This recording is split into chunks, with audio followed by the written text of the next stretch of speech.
Hey, how's it, everybody?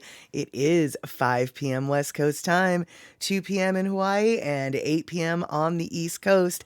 I am Mad Statter, and this is Chatter with Statter.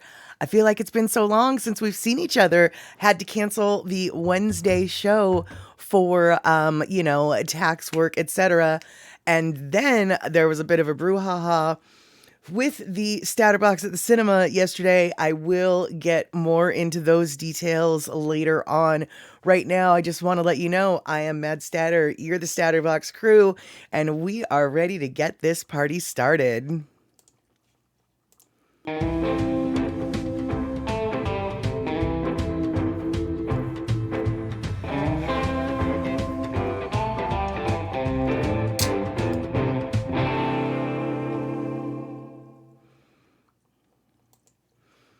Okay, now I don't know whether or not we've got lots of folks tuning in, but I do see that we have got Rick coming in with the how's it. All right, excellent, Rick. Good to see you here. I went and did our little tech check prior to showing my face, and it looks like we are sourced at 1080p today, but we do have that little gear, so feel free to adjust as your stream needs. You can always head on down and make it so Twitch is a little less twitchy if twitchy is in your broadcast. Basically, it does seem early tonight, but I think 5 p.m. is when I normally start, and it's 5 p.m. here on the East Coast. No, it's not.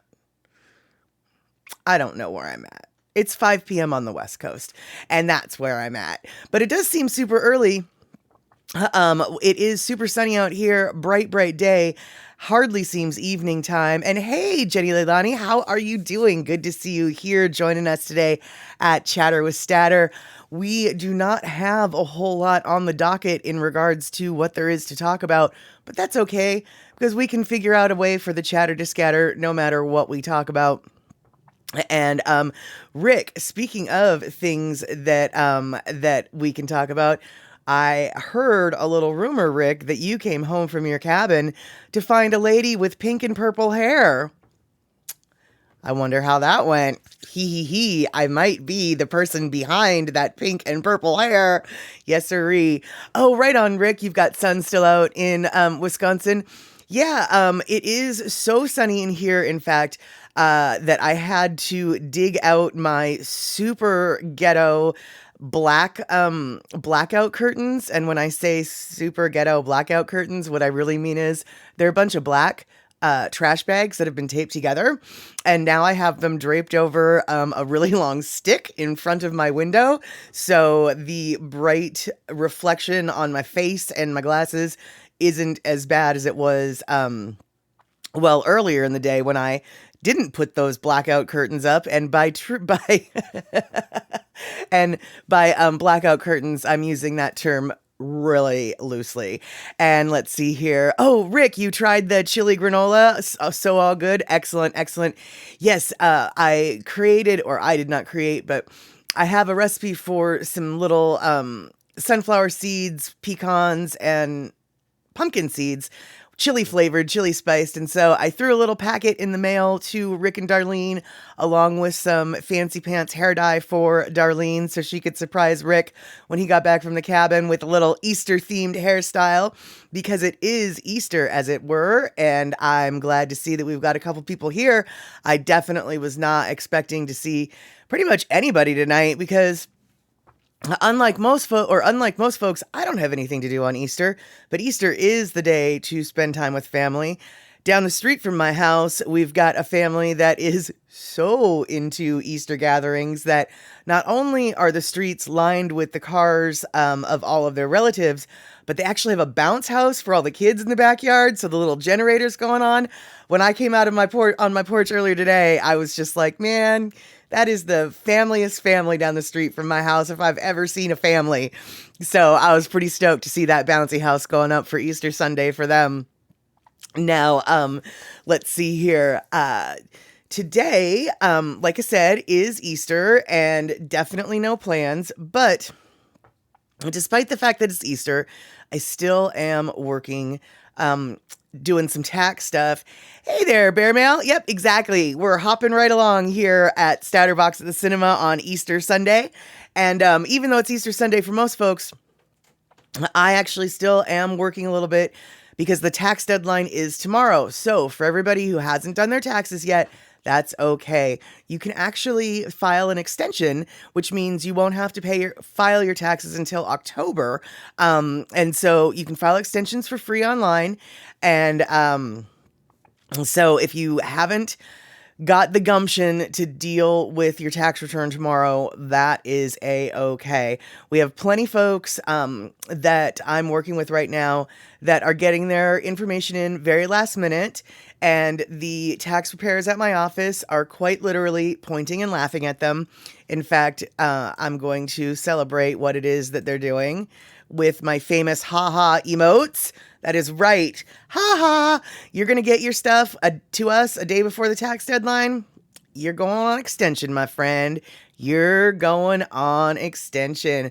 Rick, good for you. You just drove your tax payment to the post office about an hour ago. Hey, as long as you get that April 18th stamp deadline, you are good to go. Unfortunately, like I said, I'm not on the clock right now, but I have worked a couple hours earlier today, and I probably will be working a couple hours after the stream tonight, just to make sure that everything is buttoned up, because the last thing you want to do is forget to file a client's extension. After all, they pay us to know what we're doing, so sometimes it's good to pretend like you know what you're doing, even though you don't always know what you're doing. However, one of the things that I got to do today was going over to pick up our mail at a secure mailbox location. And I grabbed some footage today of one of my favorite streets. You've seen this street a quadrillion times because I drive this street so many times a week. I'm sure you guys are probably tired of this footage by now, but I don't care. I'm going to show it to you anyway because it's one of the prettier streets that I get to experience. So I'm going to share it with you again. And then later on this summer, I'm probably going to share it with you again. And then in the fall, I'm going to share it with you again because it has a different look every season. And now in the peak of spring, we've got a ton of blooming trees, not just the cherry blossoms. Cherry blossoms have at this point pretty much fallen down and created the pink snowflakes that we're used to. But we do have apple, we have pear, we have other, I don't know what kind of trees they are actually. All I know is that all the flowers are doing all of the things on all of this street. So let's do this for a minute. And while I'm thinking of it, why don't I turn on the background music? And so this here is going south along that little secret squirrel street that I like to go, that runs along Longfellow Creek. Longfellow Creek. That's right. You've heard me talk about it before, and I will continue to talk about it. In fact, Longfellow Creek has a tiny little bridge, and we're about to cross over Longfellow Creek with this one-lane bridge that we're about to turn onto right now. And as we're speaking, we're crossing Longfellow Creek right now. And so we're just gonna have a little holo while I babble. And Darlene, I gotta tell you, tax job has been so completely busy this week that obviously I had to cancel Wednesday, and I was super bummed about that. It was a load off my mind and my shoulders, and I worked super late into the night on Wednesday, so it was a good thing I didn't stream. But then not having the movie last night really bummed me out. I definitely do not like to skip 2 streams in a row. We're going to try to make sure that doesn't happen again. Life gets in the way. Taxes get in the way. I apologize. I was kind of as bummed as perhaps you guys were, especially with the movie night last night. And I'll tell you a little bit about that, but let's see here. Darlene, your daffodils are finally budding, so you should have blooms soon. Fantastic. Same with the hyacinths and tulips.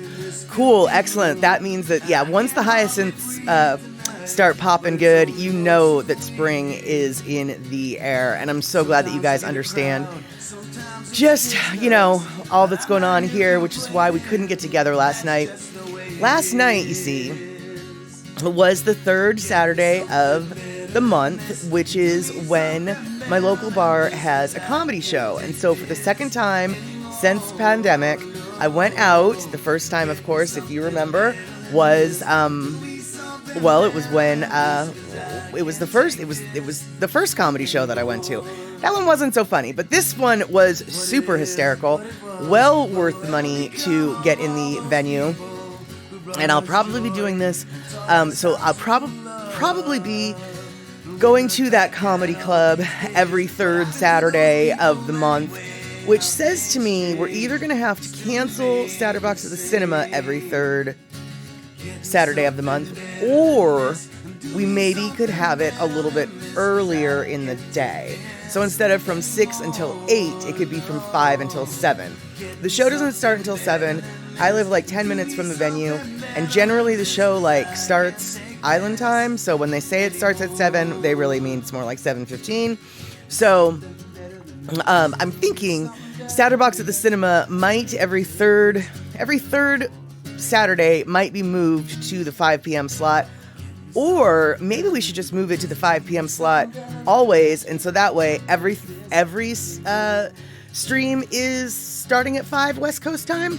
I'm not really sure, and I'm not attached to that idea. So I'm curious what you guys have to say about the timing for the random Satterbox at the Cinema scheduling. Should we reschedule it permanently, or just on the occasions that the comedy show is happening? So we can talk about that right now. We can talk about that later, because it's not going to be another month that we'll even have to deal with it. So definitely not a high priority in regards to that. As for the movie last night, so we were supposed to, sorry about that, going out of screen shot. We were supposed to watch this movie called Kuleana Maui. And something in my brain, because I'd never seen this movie before, and Andre donated this movie, and it's a movie that's critically acclaimed. It looks like it's a phenomenal movie, and but he had never seen it either. So, and it's a Hawaiian movie, definitely Hawaiian-centric storyline. And so something in my brain yesterday said, maybe you should preview a little bit of this movie. So I popped it in, put it on high-speed playback, muted it. I didn't want to know anything. I wanted to experience the movie with you guys for the first time, really. So I'm watching it, and 15 minutes in, we've got a bear bum. And then 17 minutes in, we've got another bear bum. And then 19 minutes in, oh, it's a whole scene of men with bare bums. Now, granted, these are not bare bums. These are men in the loincloth, the malos, the traditional dress of the Hawaiian people. But I don't think that really matters to Twitch. I don't think Twitch really gives a flying fork if it's traditional dress or not. If the computer recognizes bare boy butt, then I get popped with another terms of service violation, which would be my second one. So unfortunately, by the time I had realized that there was so many butts, I thought about trying to do what was done when I showed The Best Man. I tried to make a little black bar that said, nothing to see here, or, to make it funny and stuff. But then I realized there's way too many of them and way too much of them, and I didn't have enough time to practice keeping the bar over the bum, because I don't have a video editing prowess enough to actually add that bar in the movie. So I actually am the one who's moving the black bar, or was the last time I did this, was moving the black bar to cover up the spots it was supposed to cover up as it was happening. And so I realized, okay, I don't have enough time to fix this. So hopefully we will be getting to watch this movie at some point, hopefully. It just will require some finessing on my part to make it so it's a little bit less risky, shall we say, for my terms of service, violating Okole. Yeah. Let's see here. And yeah, exactly, Rick. It's like playing Space Invaders or Centipede. You got to be all over the screen. Precisely. It's a good thing that mouses have like rollerballs practically. Well, I guess they don't anymore, but you know what I mean. And so I'm going to need to practice that. I'm going to need to get my Space Invader Centipede skills a little bit more on par. It's a good thing I'm great at Centipede, one of my better games, actually, but it's definitely going to take some rehearsal to make sure that I can cover all the butts. And so hey, while we're right now on the screen, we are looking deep into the heart of the Delridge, of the Longfellow Creek Valley. Those houses that we're looking at right now are butted up against that little creek, and they've got little fishies in their backyard, probably right about now. I hadn't ever been this far down this road, and so I thought, what the heck, why not give it a whirl? And so, so this road goes way further back than I thought it did, and frankly, there's way more houses back there than I had any idea of. But yeah, so this little video right now, we're in one of the secret squirrel hidey hole back roads of West Seattle that basically dead end up into the woods. And who knew that cities had streets that dead end up into the woods? But West Seattle's got them all over the place. In fact, I work off of one of those dead end, woodsy dead end roads in the city. And before I worked on the woodsy dead end road in the city, I actually worked at an elevator company in the industrial area that was on an unpaved road in the city. Dirt road the whole way. So, city of Seattle seems like a really big, fancy city, right? Yeah, well, we've still got dirt roads. In the city. In the city limits, we still got dirt roads.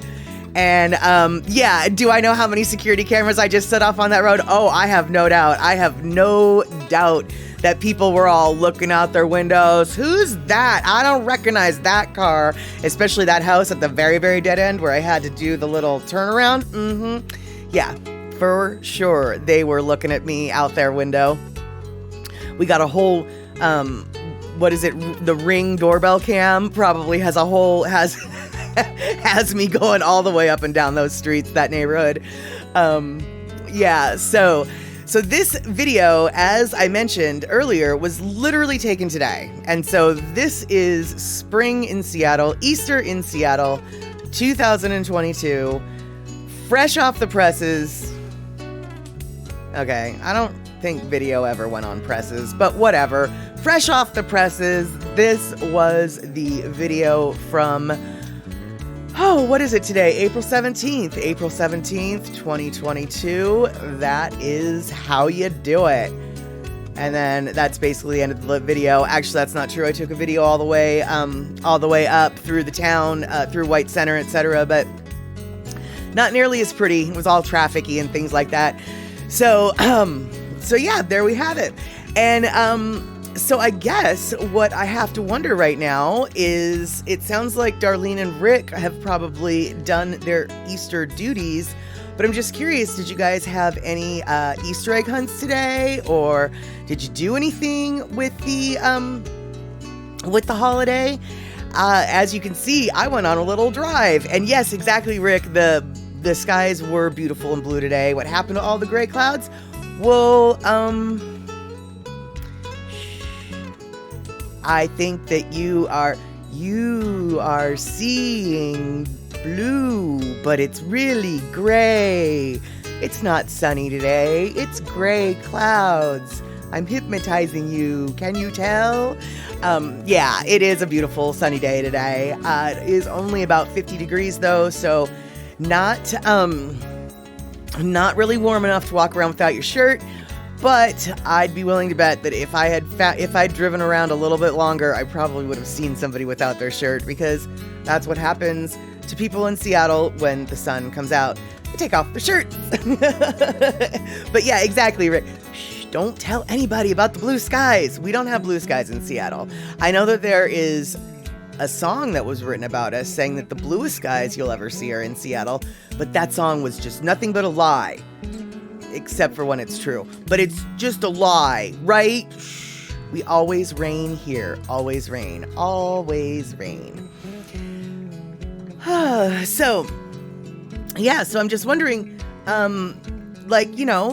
with Easter, what do we have? What are we doing for Easter here?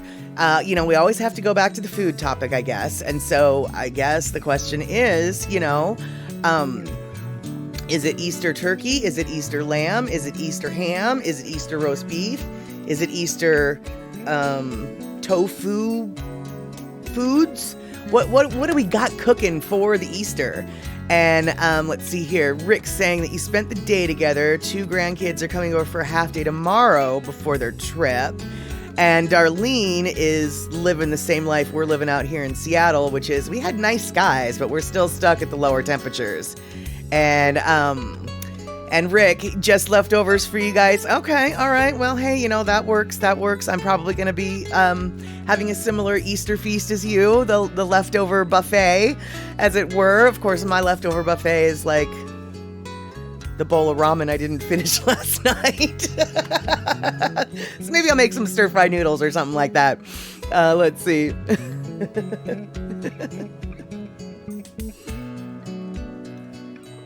So, okay, let's see here. Darlene's saying the kids with their parents colored decorated eggs and had Polish sausage. Yum, yum, yum. I do enjoy a good Polish sausage. And I have to tell you, coloring Easter eggs and carving pumpkins are probably some of my favorite things. And even though I don't have kids, or because I don't have kids probably is why I still enjoy them. But that's like the one thing about Easter and Halloween that I kind of miss. I don't really celebrate holidays very much, but I really do enjoy coloring Easter eggs and carving pumpkins. And I haven't carved a pumpkin in a while, or colored an Easter egg in a while, I guess.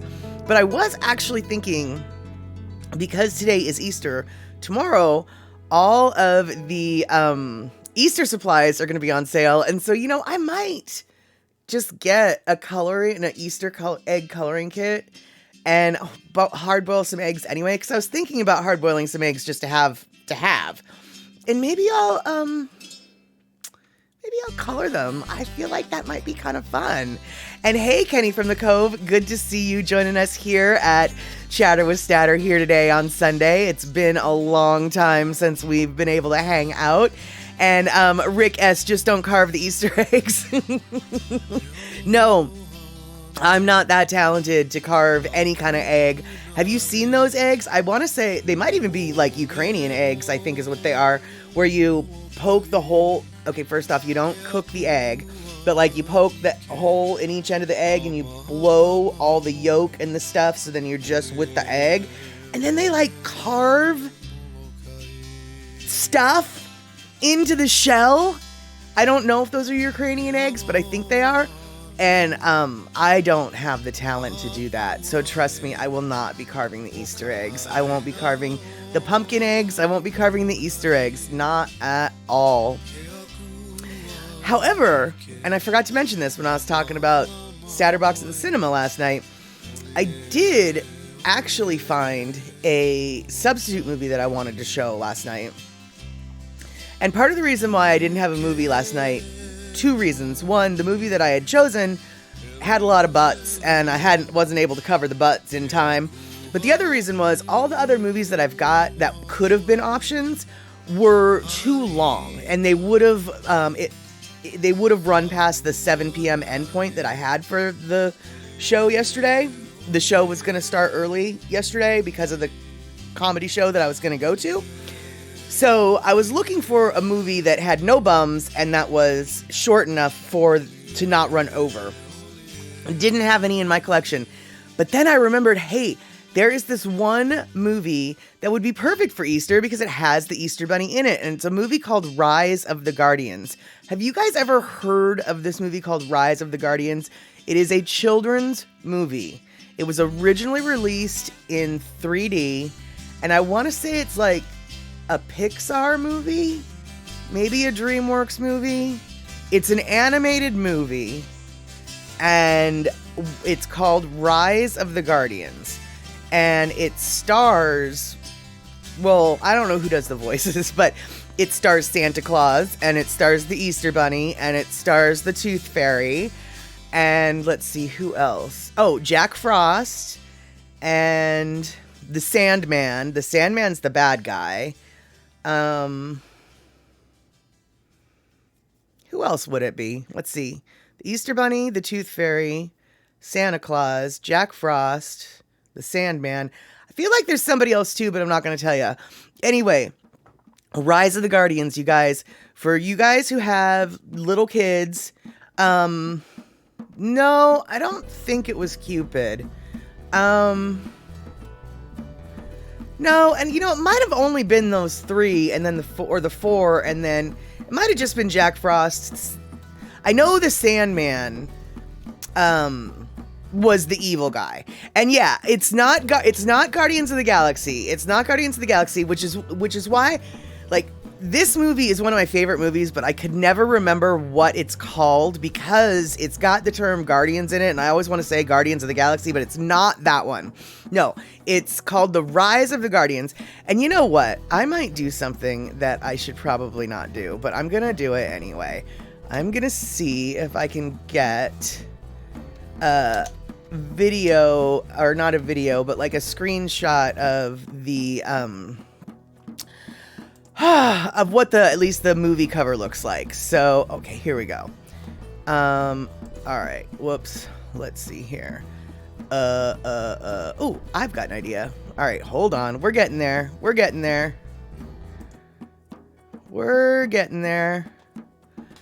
Okay, so now I don't know if I know how to do this now.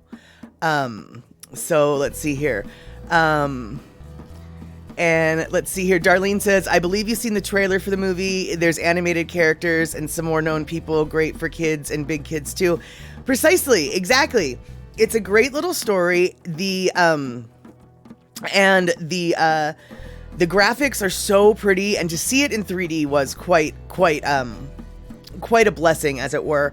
But gosh darn it. All right, we're going to see if we can do some things. I don't know if I can, but we're going to see if we can. Let's see here. We're going to do this, and then we're going to do this. And right now, I think I'm still showing my face when I'm, doing stuff. And I'm doing stuff that, hold on. Hold on. I might not be able to do what I wanted to do. Anyway, the point that I'm trying to make here is... Okay, cool. Alright, so now we're going to... The point that I'm trying to make here... Sorry about this, guys. Wow, this is just, like, not a very good stream today. I'm just, like, babbling about stuff and things. Okay, so...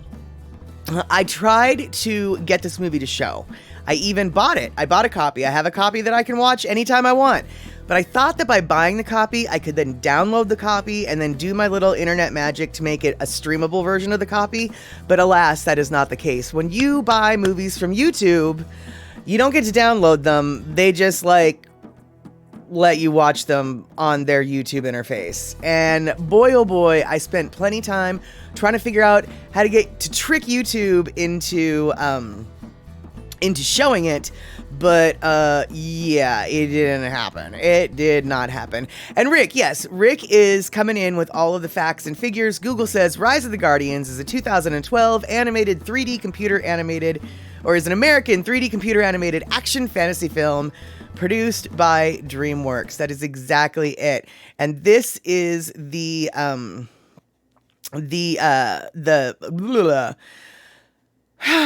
yeah, that's it. That's the one. This is what it looks like on my screen, but let me do something different. All right, what we're gonna do instead This is definitely like a black hat tech session here. We are going to interact with the things and stuff, and maybe, oh, I know what I'm going to do. All right, hold on. I know what I'm going to do. I'm going to do this.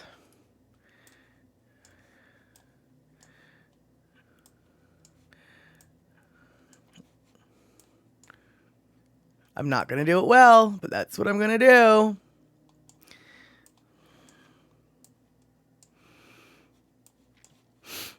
And I would have bought the DVD if any place soon or any place in real life had it, but they don't, so I didn't. And so there you go. Yeah, so looking at the cover of the DVD, we've got Jack Frost on the far left, and then we've got Santa Claus in the middle. We've got the Easter Bunny, and then we've got the Tooth Fairy, and then in the background we have got, or excuse me, in the foreground we've got the Sandman, and the Sandman is the evil man in this particular movie. It's a great movie. And because I had the Easter Bunny in it, I thought it would be a good movie to like show on Easter. But YouTube had other plans, so I get to watch the movie. But I guess you guys don't. So yeah, I didn't get it. I didn't get to stream it last night. So that was the reason why we canceled Statterbox at the cinema last night. Too many butts. Not any movies that were short enough, and the one movie that was short enough wasn't streamable. And after that, I just gave up. I said, I guess it's time to cancel because I got nothing.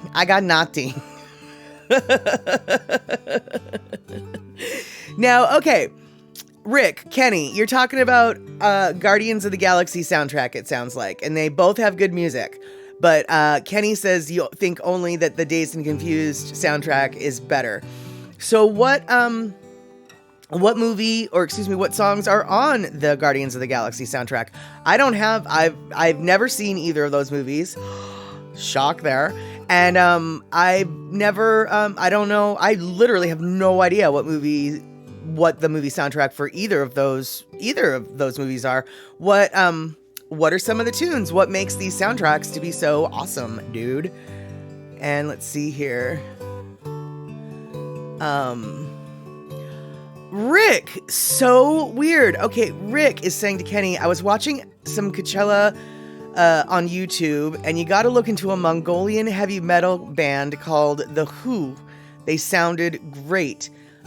I feel like someone from the Statterbox crew sent me a video of that band, and they wanted me to do it for a reaction.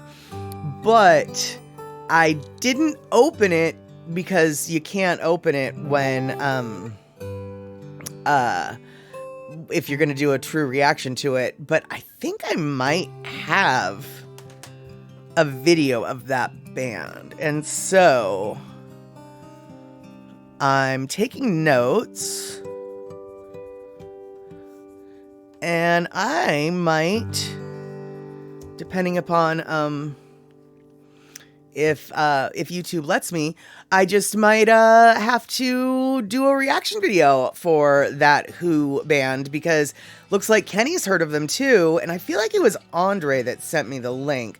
So clearly Statterbox crew has heard of this band, and I have not, and so, or at least I have not heard them, and so yeah, maybe I'm gonna have to do a little reaction video for this band. And Darlene, they were really good. You listened to them for a little while. You think I'd enjoy them? Okay.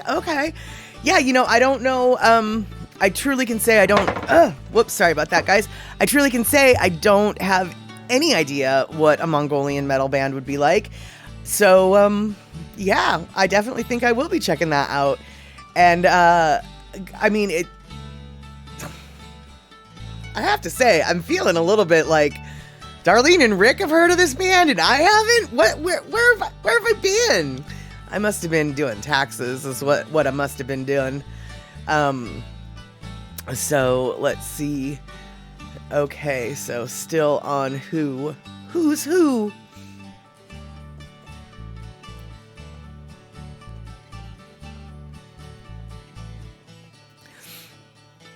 All right, so let's see. Okay, so Rick is saying the Who are on tour this year. Okay, let me rephrase that. A band called Who, not The Who, are on tour this year. Well, actually, The Who is on tour this year too, but that's not who we're talking about. Did this just turn into a comedy sketch from 1904 or what? So, the HU are on tour this year, and I think they're coming to Milwaukee Summerfest this year. Oh, awesome, Rick. So do you think maybe you might go buy a quadrillion-dollar ticket for a summer festival?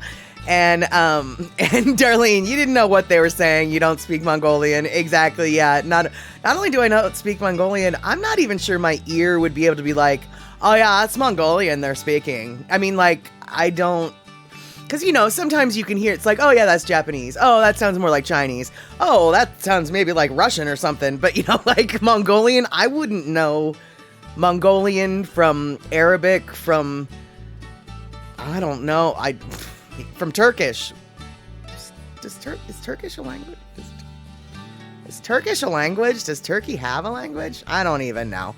Hey, OG Sumo Vibe, how you doing? Happy Easter. What did you do this Easter Sunday?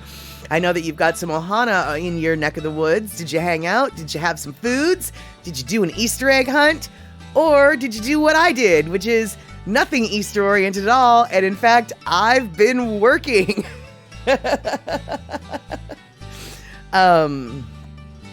Let's see here. Oh, so Rick, depends on the stage they're playing. Could be a cheap $25 admission ticket, if not on the main stage.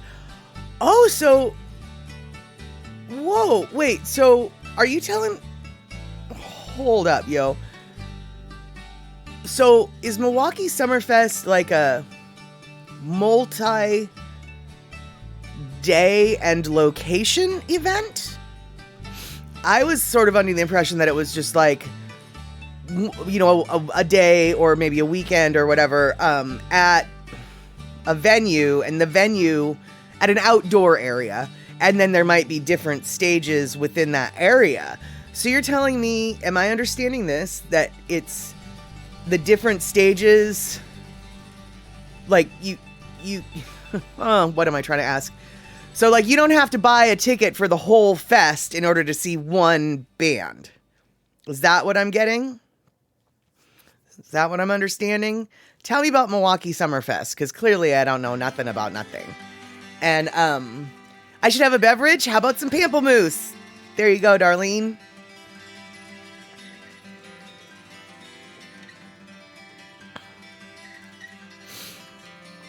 And yeah, I would assume if it's, I mean, okay, so assuming that I'm understanding, okay, wait, Rick, open grounds, once you get in, all on the lakefront, 3 full weekends with a dozen stages, main stages, name acts at big money.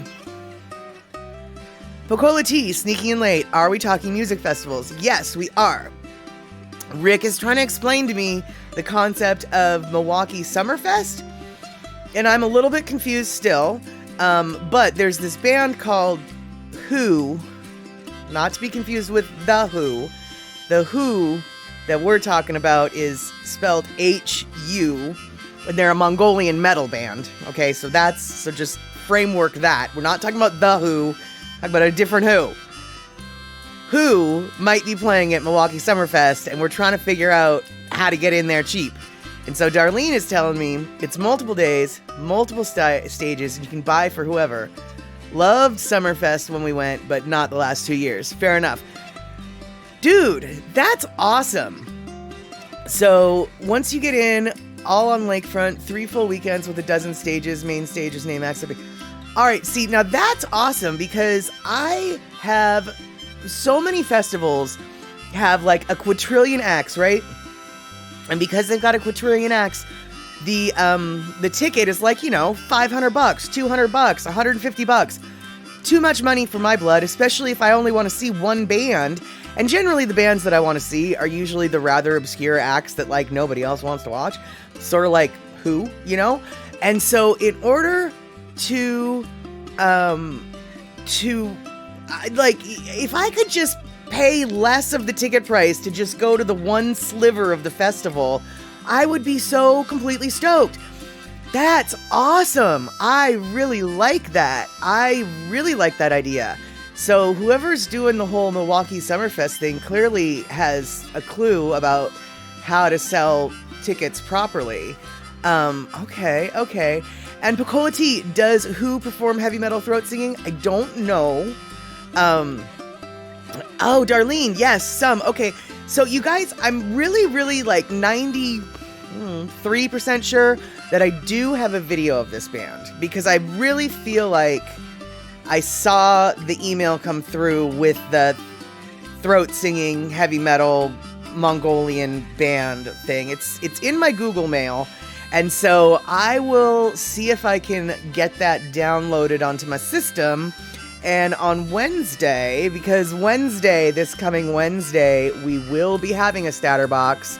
A Chatter with Statter, because that will be after the tax deadline, and I will be able to promise that my streams will still be streaming, unless, of course, there's major technical difficulties like power outages, etc. But barring that, Wednesday, I will be streaming, unlike last Wednesday. And maybe, just maybe, we will get to experience Who, and a reaction video by me it will be the first reaction video of its kind, as it were, that Mad Statter has done. And we get to see the throat singing, perhaps. So let's see here. Okay, so yeah, and Rick, Who, that's them. They played Coachella on Saturday and watched them live for an hour. Excellent. Darlene confirming, yes, you can go to any stage you want. There's vendors there for food, drinks, and some souvenirs too. Awesome. Okay, now that sounds like a beautiful, beautiful time. Now, so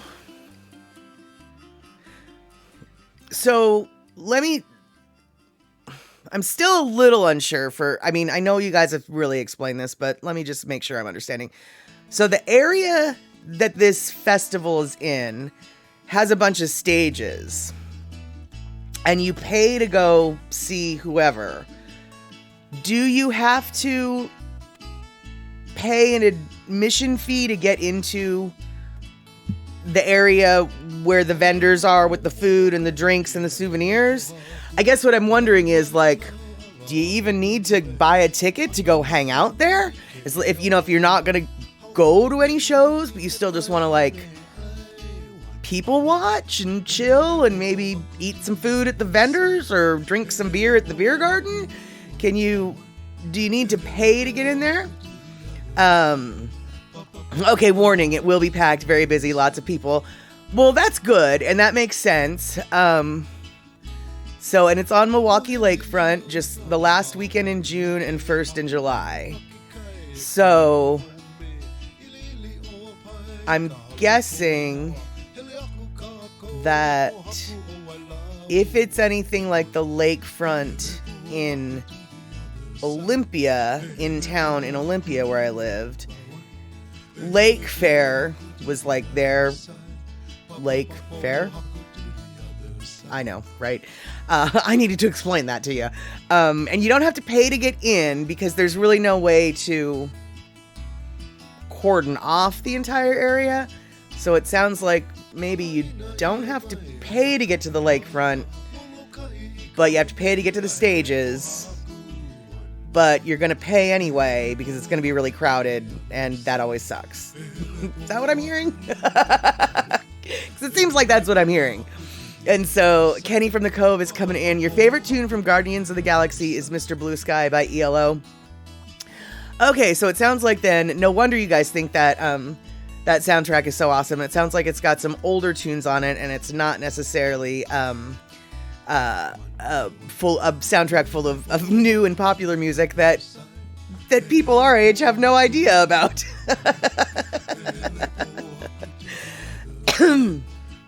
Okay, so Darlene, let's see here. You do need to enter, but you believe sometimes you can get in almost free on some dates. Coupon deals too. Okay, so you do pay to enter the grounds, says Rick. They have some early admission for food pantry donations and other promos. but you gotta stay all day to see the main acts later at night. Okay. Oh, okay. So, okay, and Kenny, you're saying that Guardians of the Galaxy is truly classic rock music type soundtrack. I'm assuming, okay, he says it's truly a classic music soundtrack. I'm gonna say classic music or classic rock, not to be confused with classical. And yeah, Picola T, exactly. You're asking the questions I want to ask. Are you able to hear the performances without getting inside the gates? Like, we used to sit outside the Waikiki Shell Auditorium, couldn't see the acts, but you could hear them very well. Okay, Kenny, so it's not all rock. All right, so what's on the soundtrack? Like, you know, you guys are telling me how great the soundtrack is. What's on the soundtrack? I mean, we've got the one ELO song, which, quite honestly, like, I don't even know what ELO song that is. I mean, I'm sure I do know what ELO song that is. I've probably heard it a quadrillion times, but off of the top of my head, I have no idea what Mr. Blue Sky? I have no idea. Oh, hey, E-Music, good to see you. Excellent. You and Picola T doing the super sweet get in free for the music. Yeah, you just got to listen, you know? Yeah, exactly, man. You don't have to flip and flirp and see music with your eyes. You can listen to music with your ears. And yeah, outside the shell with you and 100 others. Yep, to listen to that. That's awesome, dude. To listen to the music. That's it. And okay, so Rick's saying if you have a boat, you can motor right along the side of the venue, but you're gonna hear 5 or 6 bands at one time. Got it. Don't worry about the all caps. It happens, Rick. I know. It happens. Okay. So that sort of reminds me then a little bit of Hempfest that Seattle used to do. Seattle used to have this, actually they might still have it, I don't really know, but before weed was legal, there used to be a marijuana festival called Hempfest, and they had it at this Myrtle Edwards Park, which is a park that is a very long, skinny, I mean super narrow stretch of land that's between the Puget Sound and the railroad tracks. And when I say the railroad tracks, I mean like 10 or 12 railroad tracks. It's a big industrial little area. And it's a big little area. And so, in theory, you have to pay to get into the venue, because it's very easy to cordon off that park. But if you kayak, like I used to, if you kayak across the water from West Seattle to Myrtle Edwards, like I used to, you can get in for free. I mean, you're not supposed to, but you can. But yeah, if you hang out in the wrong slot in the water, you get to hear all 3 stages that are going on at the same time. Okay, I get it. So let's see here. And Darlene's saying some, but not that great. It's alongside the lakefront, so sound does carry across. Try and find parking. It's crazy down there. Oh, I am sure. You know, isn't it weird though how sound can travel and then reflect back the strangest ways? I used to live, I don't know, I would say it was probably 4 miles from my high school. And my high school shared, let's see, what am I trying to say? My high school butted up against the county fairgrounds that our county used. And the county fairgrounds had, you know, sports fields and stadiums and this, that, and the other thing. Well, one of the things, the stadium that it had was shaped in such a way that anything that went on in that stadium the sound carried so far, you could literally hear it at the house that I grew up in, because the house that I grew up in was at the bottom of this really steep hill, and the hill kind of acted like an amphitheater, because everything else was basically on plateau, you know, a plateau above the water, and then there's this super big hill that my house was at the bottom of. So whenever the high school band was in the stadium practicing their little marching band, you could hear it like crystal clear at my house. And you could always hear the demolition derby at my house. Like literally the engines of the cars in the demolition derby you could hear at my house. The announcer for the demolition derby, you could hear it at my house. You couldn't hear it anyplace else, but that little strange amphitheater sound reflector, man, my house could hear the strangest things from the farthest reaches. You wouldn't think that the sound would travel 4 miles through like 5 or 6 different neighborhoods and like past, 47 different school grounds and whatever, and to end up where it did, but it did. And, okay, so Rick is saying you just looked up The Who. That's H-U, not The Who. Which, by the way, The Who, the British Who, not the Mongolian one, they're touring this year, too. I'm not talking about them. We're talking about the Mongolian band, Who, H-U. And it looks like they are coming to Milwaukee, but October 7th, so not during Summerfest, so... Now you're habut. All right. And Pokolati Austin City Limits Festival had great transportation system from downtown transit. Buses would drop off, pick up festival attendees at the park venue. That's nice. That doesn't surprise me though. Austin, when it comes to like festivals, what with South by Southwest and everything, Austin understands crowd control and how to deal with that. I'm not at all surprised that they are with it enough to provide such a seamless opportunity for viewers to get to and from the festival grounds. So let's see here. Kenny from the Cove coming in with the answers I've been looking for. So there's the Ooh Child. I guess that's the Things Are Gonna Get Easier song by 5 Stair Steps. I've heard that song a quadrillion times. Never have heard of the band 5 Stair Steps. All right. And then we've got Spirit in the Sky. And then we've got Come and Get Your Love. And then Ain't No Mountain High Enough. Fooled Around and Fell in Love. I'm Not in Love. I Want You Back. Escape the Pina Colada song. Gotcha.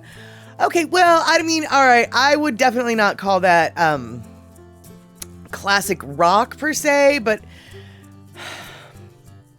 at the same time I would. I mean, like, what do you call, like, it's just what, classic R&B, classic pop? I mean, I guess it's really like classic pop is what that stuff is sort of called. Classic easy listening, classic yacht rock, classic, what would you call that music on the on that soundtrack? Because you're right, it's not really classic rock, but it's not classic rock. OG Sumo Vibe, are you here? What will we call it? OG Sumo Vibe, what will we call it? If you're here, what do you call those classic tunes? Just old school? Just old school? Is that what we would call it? Old school? Okay. So, well, yeah, Jackson 5 is definitely pop. Like I said, yeah. Classic rock is definitely like not really right, but well, I mean, I guess right, which ones exactly? So right, that's what I guess. So okay, OG Sumo Vibe, what I'm asking is that list of songs on that soundtrack as a whole, that album, that soundtrack album, what would you say that album consists of? Just like old school music, classic pop, classic rock? I mean, like, so what would all of them, the umbrella reference for that album, what would I want to know? Yeah, Kenny, I can see why you called it classic music mix. I totally get why you called it that now. But now I'm putting OG Sumo Vibe on the spot, and I want to know what a real DJ thinks, because I'm not a real DJ, and I don't even pretend to be one on TV. So yeah, that's where I'm coming from. So, eMusic, you agree, classic pop for popular music because they all charted. So, yeah, see, now I can see that logic too. And Kenny is saying, Spirit in the Sky is a bona fide rock song. Right, exactly. And so, and I mean, it's not that I would call ELO rock, but I still would consider them classic rock, which I know doesn't make any flippin' sense at all. So, Rick coming in with quite possibly the best logic there is. All that music was on cassette tape, so old school. Yeah, old school. So, and Darlene is coming in, correcting music. Yes, it's all charted. It was all popular. It is classic pop. All right, okay. So we don't have a consensus here, and the DJ has not spoken because I have thrown him a kerfuffle of something. It's a mystery. It just cannot be answered. And, right, well, Kenny from the Cove, because of the genre mix, you can't really pigeonhole it in just one category. But I want to, which is the whole root of the question. But I want to. It's the soundtrack to Guardians of the Galaxy, apparently. OG Sumo Vibe. The list of songs. I don't know if this is the Guardians of the Galaxy 1 or Guardians of the Galaxy 2, because apparently I've been told both of the soundtracks are good.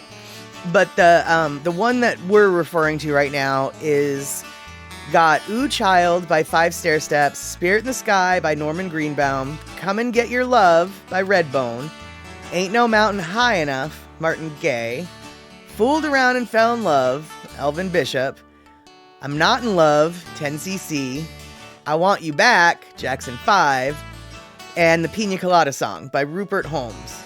So, that is the soundtrack. Yeah, I've never seen it either.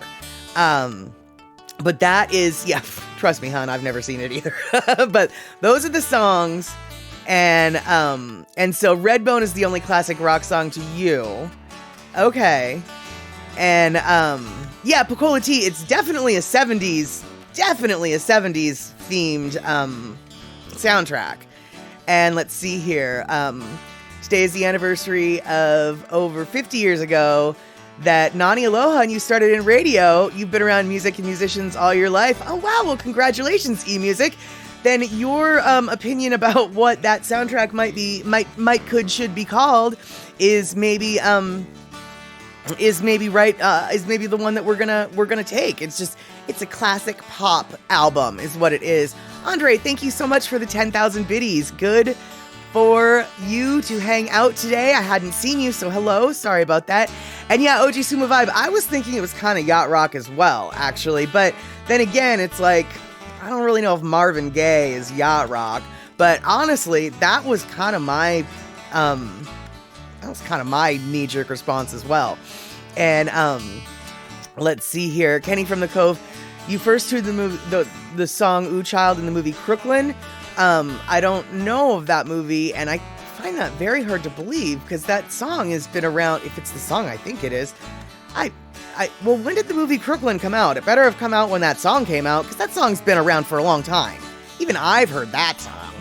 And let's see here. Yeah, Led Zeppelin and Aerosmith, they're definitely classic rock. But they weren't on the list. Because if they were on that list of songs on the soundtrack, then I definitely would be like, oh, it's class rock.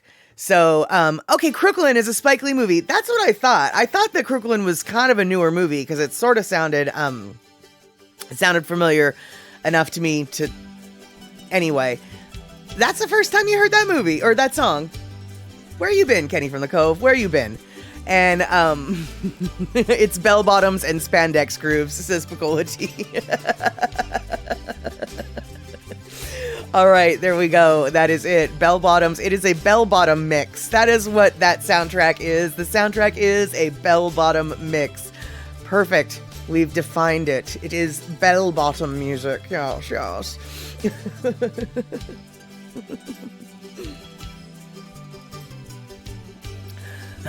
So, Andre, from what I understand, you have been known to give out Easter baskets to your friends and family. Did you deliver all of your Easter baskets like a good Easter bunny today? Because that is the day for the bunny. It is today. And I'm not sure if you did your deliveries today or if you snuck around last night and left the Easter baskets in all the hidden spots for all of your hidden peoples. And you did. Okay, you got them all done. Fantastic. That's why you're probably here. You got some time now to hang out with the Chatterbox crew. And let's see here. Kenny from the Cove grew up listening to rock and country, not a lot of Five Stairsteps tunes playing on those stations. Well, yeah, I know, but that song was just everywhere in the 70s. I mean, how do you not... If it's the song I think it is, which it is, right? It's the Ooh Ooh Child, Things Are Gonna Get Easier song, right? Right? I don't know. I'm not gonna sing it. No, I'm not gonna sing it. No, I'm not gonna sing it. Mostly because I can't sing. But, not everywhere. I don't know, dude. I mean, commercials, TV shows, it's a song that, like, just... Whatever. All right. I guess I'm way more familiar with random tunes from the 70s than people who grew up in the 70s are. All right, then. All right, then. And so, let's see here. Darlene, that's the best prescription. I meant description. And, yeah, Ooh Child is also on the soundtrack to Boys in the Hood. Right. And so, yeah, it's a song that is like everywhere, dude. The song is it's a classic song, but, how you managed to miss it in the 70s, Kenny, I just am gobsmacked. I just don't, Kenny, I'm going to do this only out of love, but Kenny, this is for you. I just threw down some ha-ha emotes because seriously, you'd never heard that song? Ha-ha. I say it with love. I say it with love. And let's see here. Holy crumb, E-Music, it was snowing last night. Too cold to deliver Easter baskets on doorsteps? Yeah, I guess. Yeah, no doubt. The Easter Bunny definitely needs to be an Arctic bunny in your neck of the woods. And so, let's see here. Andre, you remember hearing Marvin Gaye, What's Going On album for like 2 years straight as a kid? Yeah, not at all surprised, actually. And that would kind of drive me nuts, because, yeah, I don't know. That would drive me nuts. Yeah, okay, so Ooh Child was a Chicago soul song that became a black empowerment anthem. Okay, there you go. That might be why I've heard it so much, because seriously, it is an anthem. Like, it's been played everywhere. I in so many different contexts and circumstances, from movie soundtracks to TV commercials. I mean, that song is everywhere. I guess, Kenny, you grew up in, I guess you grew up in a area that was not full of people of color or something, but I don't even think of it as, I mean, obviously it's okay. So it's a black empowerment album or anthem that actually I really actually had no idea about that, to tell you the truth. I just know that the song was everywhere. And when I say everywhere, I don't mean like constantly played on the radio or anything. I just mean like in background music, in the flippin' a doctor's office, in the waiting room, in the whatever, all the, just randomly through the air, you just hear it, you get exposed to it. I feel like you did hear it, you just didn't realize you heard it. That's my reality for you, Kenny. I realize that that's not fair. I shouldn't press my reality onto you, but that's my reality. You heard it, you just never realized you heard it. Otherwise, I just don't know how Texas, I mean, I know that Texas is Texas, but I just, what? And, yeah, exactly. It literally was everywhere. I know, right?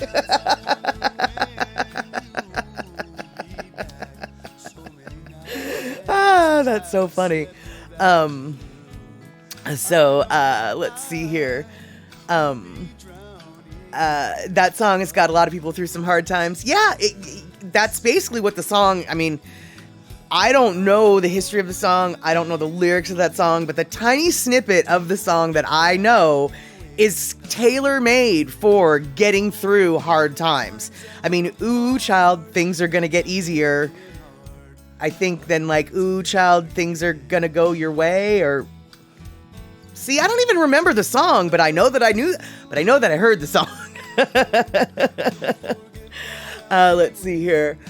Pukola T, in another lifetime, on a military deployment, we decided to borrow costumes and deliver Easter goodies to troops. The gate guards couldn't stop laughing when they saw 2 full-grown cottontail bunnies driving up. Nice. Now, that was in another lifetime, i.e. many, many decades ago, back when the military personnel at the gates were probably a little more lax than they are these days. But I do have to wonder though, Pukola T, so they laughed, which is great, but did they let you in? I mean, I guess if you had the proper ID, the military ID, I suppose you could get in. But I am just curious, did they let you in? And right, okay, so Darlene, exactly, you heard it many times, like Andre says, through car windows, went on the radio, etc. And OG Superman, things will get brighter.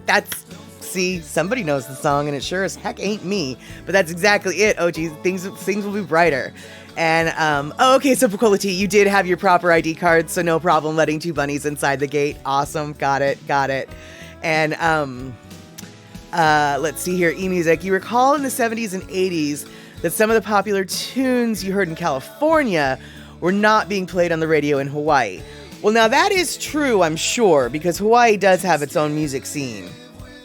But I would like to think that Texas is not so... I mean, I know that Texas would like to think it's its own country, and I know that Texas is kind of its own thing, but I would like to think that Texas plays a lot of the same popular music that the rest of the mainland United States, the continental United States, played during the 60s and 70s and 80s, but apparently no, I guess not so much. And so Andre is coming with the lyrics, of which I will not sing, but things are going to get easier, things are going to get brighter, things are going to get easier, things are going to get brighter.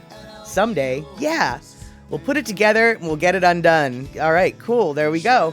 So, okay, excellent. So so now that, okay, Andre, you sound like you're maybe on a Google page or a Wikipedia page or something. What year did that song come out? Do you have access to that information? Because I sure don't. I mean, I guess I do. I'm in front of a computer. But, so let's see here. Hey, Sparkles, you just broke your Wii, so if I have any suggestions, let me know. Thank you so much for coming in and chatting, but unfortunately, I am clueless when it comes to any kind of video gaming. Now, somebody in the chat might have an idea for you. I'm not promising that they do, but I can tell you that this is not a gamer-oriented stream, and so you might have stumbled upon the wrong conversational people to ask this question. However, I'm super stoked you're here. I'm Mad Statter. This is Chatter with Statter. And if anybody has some help for Sparkles to let them know how to fix their Wii, I'm sure Sparkles would be super stoked to hear about it. And Vanilla Coke Pepsi, how are you? You are not too late because we are still chattering about nothing at all and everything and nothing. This is a holiday weekend here in the US, and I'm assuming it's also a holiday weekend where you're at, Vanilla Coke Pepsi, because it is a religious holiday. Duh, kind of forgot that for a sec. So, hey, Vanilla Coke Pepsi, did you do anything for your Easter day today, or did you just drink your maple syrup as usual? And let's see here. So, Rick, Ooh Child was a hit on the R&B charts before this... Okay, so Ooh Child was a hit on the R&B charts before this 1970 iconic song became their only crossover into the pop charts. Perfect. Okay. Yes, Sparkles, happy Easter to you too. And, oh, you went to church and went and visited family, Vanilla Coke Pepsi? Good for you. Did you get an Easter basket from the Easter Bunny or from somebody who loves you? Because not everybody because, you know, even people who are too old to get a visit from the Easter Bunny sometimes still get Easter baskets. And so I'm just curious. And if you did get an Easter basket, what was in your Easter basket? Exactly, maple syrup eggs. You know, actually, okay, so I'm pointing and laughing at the idea of maple syrup eggs, but they do have those really gross chocolates that are filled with like liqueur, you know, like alcohol, liquid, you know, liqueurs. So, I mean, if they can fill the chocolates with liquid gross stuff, why can't they fill the chocolates with maple syrup? Now that I think about it, I mean, why not, right? So, yeah, exactly, Andre. You were the Easter Bunny for about 5 adults. You hip-hopped 5 little baskets to various and assorted places. And so, Vanilla Coke Pepsi, you did have an Easter basket. I had a feeling you might have. And it was a bunch of coffee crisp. Oh, yum. And tell me about these Kit Kat eggs. Kit Kat eggs. No, you're going to have to tell me about these Kit Kat eggs. I don't know what this is. I love Kit Kats. I love candied eggs. What are Kit Kat eggs? Are they, what? Explain to me. Kit Kat egg. You're on, yeah, now Vanilla Coke Pepsi, you're on the spot right now. I did this earlier to OG Suma Vibe. I did it earlier to Kenny. I did it earlier to Andre. Now I'm doing it to you. You're on the spot. Kit Kat eggs. Exactly. Picola tea. What? Kit Kat eggs. Tell us more. Tell us more. I mean, Coffee Crisp is good. Don't get me wrong. And we could talk about Coffee Crisp, but we're not. We're talking about Kit Kat eggs. Kit Kat eggs. What? So, I have ideas, but they might be wrong. But I've seen a big Kit Kat bar. Like it was like they took the 4 and made it into one. And it was one big Kit Kat. And it's good. I like those. But, so did they just like make it egg shaped and it's just Kit Kats in the middle? And Vanilla Coke Pepsi, actually, you didn't miss much. In fact, the 2 weeks that you were gone were probably the 2 best weeks to be gone, because last night at Starterbox at the cinema, there was no Starterbox at the cinema.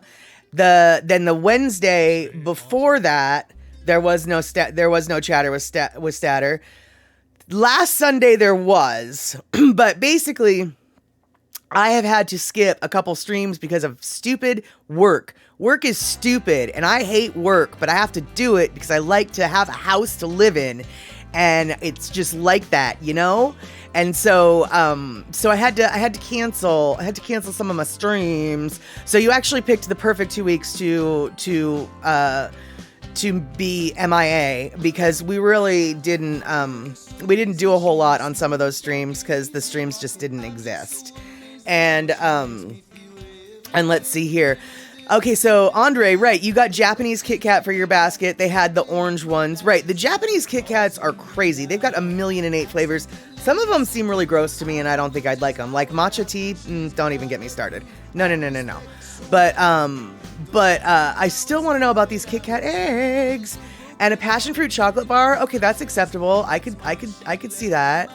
And oh, okay. All right, well, first off, I just read what Vanilla Coke Pepsi said, and my heart skipped a beat. But before I go into that, I'm going to say thank you for the 1,000 biddies there, Andre. That's very, very thoughtful of you. But Vanilla Coke Pepsi says Nestle has chocolate eggs that have Aero chocolate in it, Coffee Crisp bar pieces in it, and Kit Kat biscuits in it. First off, I did not know that Nestle and Aero were associated. That makes me sad, because I thought that Aero was its own thing, which would explain why we don't have Aero bars in the United States. But you're telling me that Aero bars are actually a Nestle thing, and we have Nestle in the United States, but we don't have Aero bars in the United States? I find this to be unacceptable. I don't blame you, but I still am not happy to hear this. But those eggs sound awesome. And I don't know who it was that suggested a maple coating on top of a chocolate egg. Let's see, where did that go? Okay, I don't know who said that, but that was a good idea too. And I think it's eMusic who said that. That was a really good idea. Although actually, I wonder why they don't make like maple syrup infused chocolate. That way you don't have to have the liquidies, but you still get the flavor, right? Right? And, okay, so, I know that Cost Plus might have the Aero bars, but that doesn't mean that we have them in the US. All that means is, it's Cost Plus world market. It just means that Cost Plus brings them in. When I say in the US, I mean like massive distribution. I want to be able to go to 7-Eleven and get myself an Aero bar. If I'm in line at the drugstore waiting to buy my pharmacist stuff, I want to buy, actually I don't go to the drugstore for that anymore. I get it by mail. But let's just say I was in the drugstore buying some Band-Aids because I might need a Band-Aid. What if I also want an Aero bar? Gall dang it. I want to be able to buy an Aero bar with my Band-Aids. That's right, Rick. I'm on my soapbox. For those of you who don't know what Aero chocolate is, it's basically chocolate that has bubbles in it. It's like aerated chocolate. And so it's like somebody kind of like carbonated the chocolate and then the chocolate solidified into that. When you bite into it, it doesn't fizz or anything like that. I don't mean carbonation like that. But basically there's bubbles in the chocolate and it has a very unique mouthfeel. And Aero bars are basically one of the only reasons that I like to go to Canada. Don't get me wrong. When I was a kid, I had to go to Canada a lot to visit relatives and the like. And as a kid, sometimes those trips get a little annoying. And so the only thing that would we get to go get the Aero bars because I was a fat little girl and I'm a fat old girl. Aero bars, they're delicious. And so if you are in Canada and you have an opportunity to try an Aero bar, I suggest you do. Or as it turns out, I guess as Andre pointed out, if you are in Cost Plus World Market and you happen upon an Aero bar, I suggest that you grab one and see how it feels when you're melting it on your tongue, because it's just delicious. And you are right, Andre. Nestle is the food mafia. They own just about everything. That is true. But still, I want the Aero bars here. I want the Aero bars here. And let's see. Yeah, Vanilla Coke Pepsi says, yeah, Pepsi, Coca-Cola, Nestle, Kellogg's, and Frito-Lay's owns almost everything food. Yeah, actually, another brand that owns almost everything food is Unilever. Now, Unilever is something that you might associate with like soap, but if you actually look and find out, Unilever, I think, is a Swiss company, and they own so many foods. And so let's see here. Picola Tea, Ritter Sports are your favorite. So many flavors and creamy chocolate. Yeah, Ritter Sports are good. And those are, even though they're a European candy bar, those are available in random drugstores, at least in my area. And they're also, I think they're available at Trader Joe's. So see, Ritter Sports, even though they're technically European, they're still available in the United States. And gall dung, yeah, I want my Aero bar to be available everywhere too. And let's see here. So I'm going to get on my Google, which is why it's a big old white reflection of my face right now. And Unilever products. Okay, so for those of you who have not heard of Unilever, I can tell you right now that you have probably used and or eaten something that Unilever owns. Here we go. So Unilever owns Axe body spray. Unilever owns Ben & Jerry's. Unilever owns Dove soap. Unilever owns Hellmann's and Best Food, same mayonnaise. Unilever owns Knorr soup mixes. Unilever owns Vaseline. Unilever owns the 7th generation products. Unilever owns Magnum ice cream products.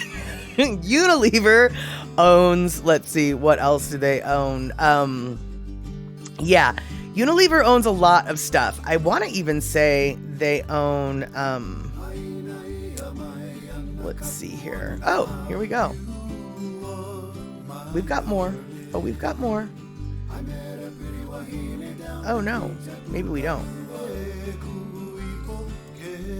No, I can't find everything that Unilever owns, but I think I want to say that they own, I think they own Haagen-Dazs as well, actually. So yeah, let's see here. Vanilla Coke Pepsi, Ben & Jerry's is overrated. Ben & Jerry's is a little bit overrated at times, I will admit, but they make a really good banana ice cream, and their banana ice cream is super tasty, even though I don't like their chunky monkey flavor because I don't like what they mix in it. And part of the reason why I think Ben & Jerry's is overrated, and I don't know if you agree with me on this, Vanilla Coke Pepsi, but sometimes I just like regular plain ice cream. And when I say plain ice cream, I don't necessarily mean like plain, like chocolate sauce on it or whatever might be nice. But like seriously, all these chunky things, I don't necessarily want my ice cream to be so chunky. And I know that that's what they made their brand off of. And so obviously they're not going to cater to people like me who just like, well, what if I just want chocolate ice cream? But I what if I just want chocolate ice cream? Or actually really the case is, what if I just want the banana ice cream? Because really I do. I just want the banana ice cream. And so Kenny from the Cove, Magnum, is it ice cream or a prophylactic? It depends on what part of Walmart you're in. That's exactly it. I honestly, when I saw the Magnum ice cream bars, I think was the first Magnum ice cream that I ever saw. I didn't understand what were they thinking. I mean, like, that name has already been taken, and I understand that trademark-wise it might have still been available, but seriously, dude, like, people associate something completely different with the word Magnum than ice cream, and that has already been brain tattooed in generations of minds. You really are working against some serious mental images here if you're choosing Magnum as your ice cream brand. What? And OG Sumo Vibe, you can have all the Cherry Garcia in the world because, oh my god, that's so gross. Oh my god, that's so gross. Oh my god, that's so gross. Oh, Cherry Garcia, you can have all the Cherry Garcia in the world. I will never, ever, ever fight you for it. In fact, if it ends up in my grocery cart and I accidentally bring it home, I will let you have all of it. Not that you're in my home, but I would send it to you or something because it is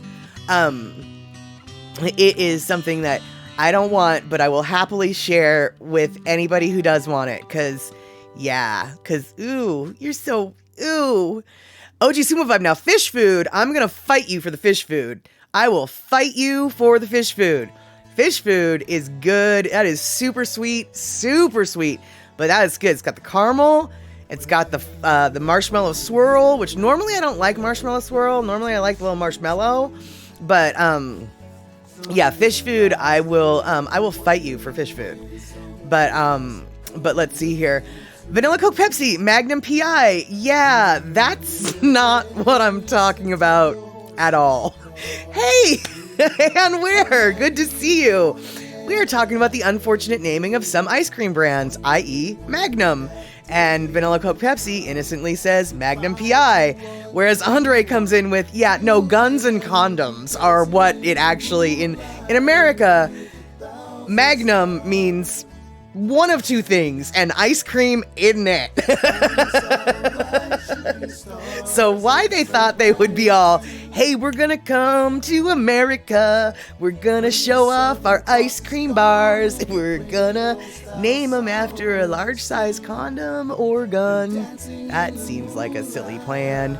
And let's see here. Yeah, exactly, Kenny. Both of the Magnums are for shooting. And let's see here. So you think that brand is a bit insulting towards the public they hope will buy that brand? I'm not sure what brand you mean. Do you mean the Magnum brand? Let's see here. Oh, or are you talking about Miranda's Derriere? That's a very Derriere. That's a very strange name for an ice cream shop. And so let's see here. Nope. Oh no. OG Sumo Vibe. He's telling me I cannot have I cannot have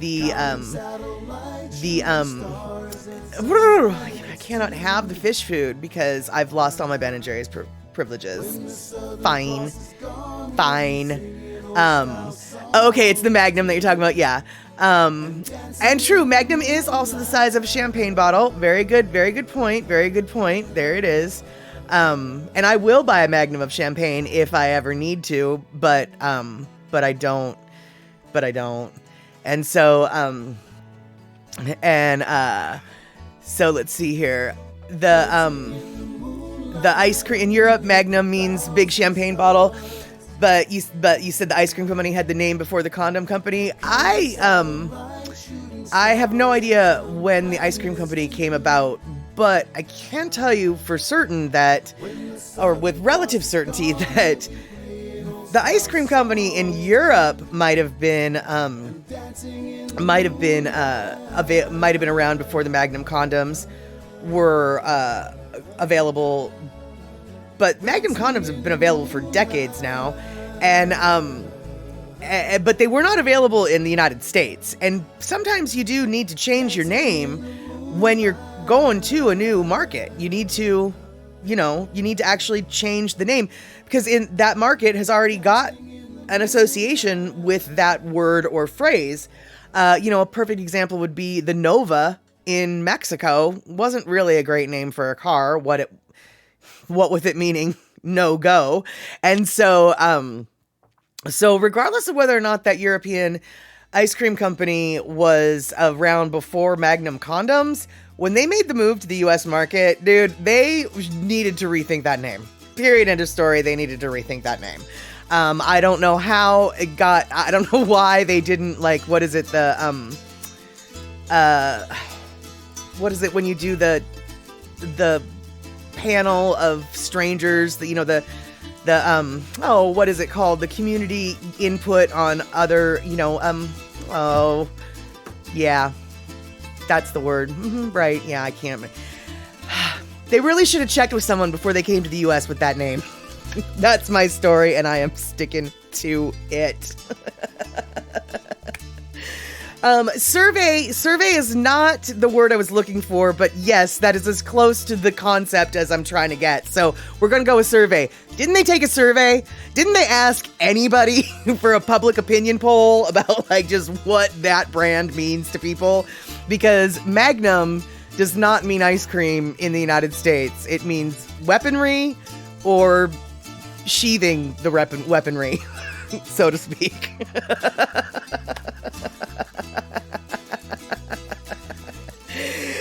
Exactly, Kenny from the Cove. Magnum in ice cream and condoms when size matters. That is exactly it. Faculty. Exactly. When there's a bunch of strangers in the room, it's something. It really is something. And unfortunately, I can't remember what it's called, but yeah. And so there we go. Hey, Elaine, good to see you. It is almost time to wrap things up here at Chatter with Statter. Test panel, focus groups. Focus group was the phrase I was looking for. Test panel would have worked as well. Thank you, Kenny. Thank you, Picola T. Honestly, it was kind of driving me nuts. I think you guys could tell. I mean, I'm already a little bit nuts anyway, so it's not hard. It's not far to go, but that really was kind of driving me nuts. Focus group. That was what I was talking about. Didn't they run that through a focus group? And where the Belgian ice cream company that created it said, "We don't care, we call it what we like," with a strong Belgian accent. I have no idea what a Belgian accent is, so I just went with German. And that was a poor German accent, and I'm really good that Chalk's not here, because I probably would get smacked through the internet, a little kung fu fist would come punching me in the face for the piss poor German accent that I just attempted there in place of a Belgian accent, which I have no idea what a Belgian accent is, right? Anyway. Okay, Andre, thank you so much for the 1,000 biddies. That is so awesome. And so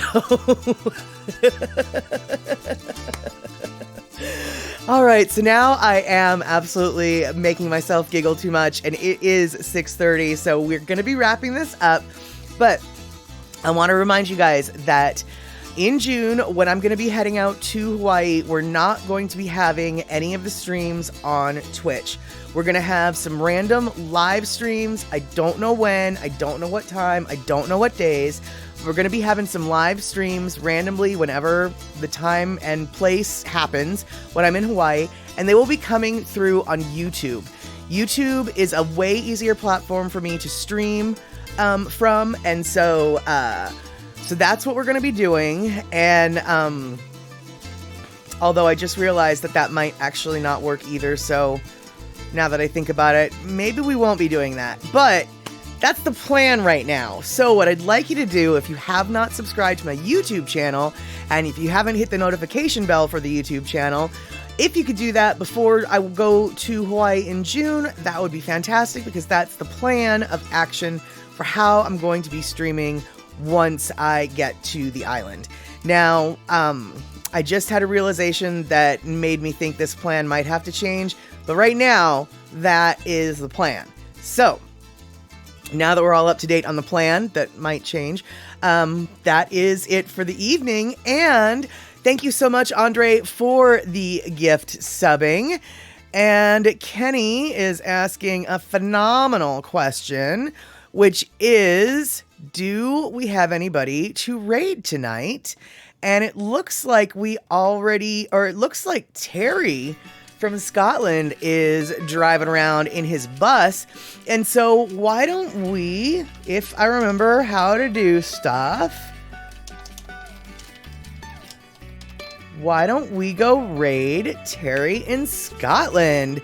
And where, yeah, I'm sorry that you missed most of the show too, but quite honestly, this was quite literally a chattery, scattery topic about not much of anything. I think you came in at a good part when we were talking about the ice cream. Then again, I'm a little bit biased because I like ice cream, so that's how that works.